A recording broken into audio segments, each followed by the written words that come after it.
जय शिव शक्ति। आज हम स्टोरी करते हैं समुद्र मंथन की।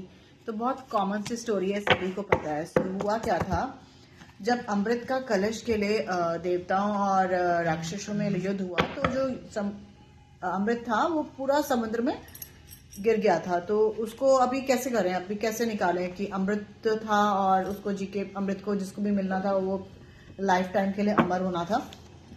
सब होता क्या है, सब भोलेनाथ के पास जाते हैं और उनसे सलाह मांगते हैं। तो समुद्र मंथन होने के लिए वो बोलते हैं, ठीक है। तो मंदराचल पर्वत को लेकर आए विष्णु भगवान जी, क्योंकि समुद्र मंथन करना था और समुद्र के बीच में स्थापित किया।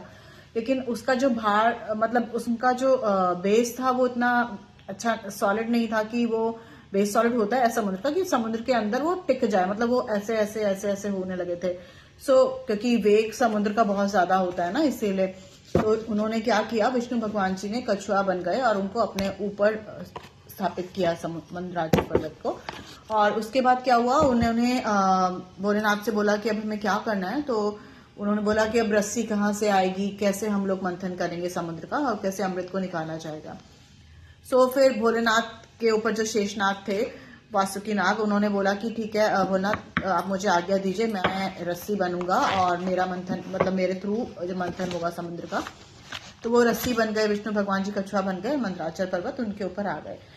ऐसे करके वो लोग जब मंथन कर रहे थे, एक तरफ विष्णु भगवान जी तो नीचे थे, बट एक तरफ थे देवता और एक तरफ थे राक्षसगण। राक्षसगण और उनके बीच में वो सब मंथन कर रहे थे। और उसके बाद क्या हुआ, अमृत के साथ विष भी मिल चुका था और विष को अब वो कैसे अलग करें। अभी हर किसी को अमृत चाहिए, इंसानों को भी और भगवान को, सबको। सब लोग यही चाहते थे कि उनके इससे अमृत आए, विष कोई नहीं लेना चाहता था।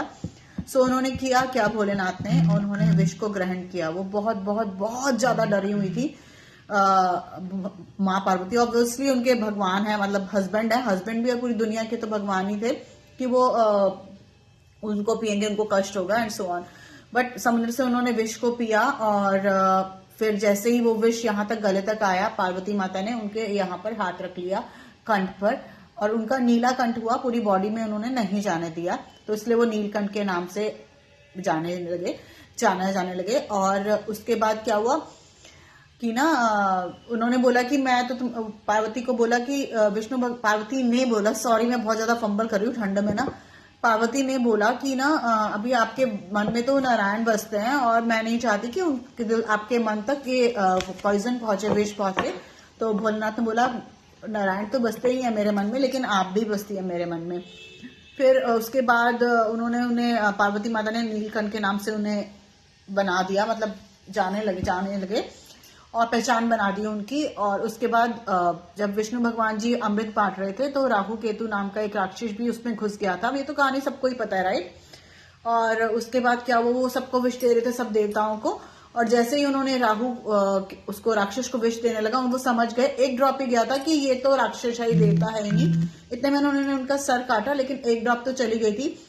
आधा इधर हो गया सर, राहु अलग हो गया, केतु अलग हो गया। और तब से वो राहु केतु अलग माने छाया ग्रह की तरह पूजे नहीं जाने लगे, मतलब वो छाया ग्रह बन गए और उनको वो भी अमर हो गए दोनों हमेशा के लिए।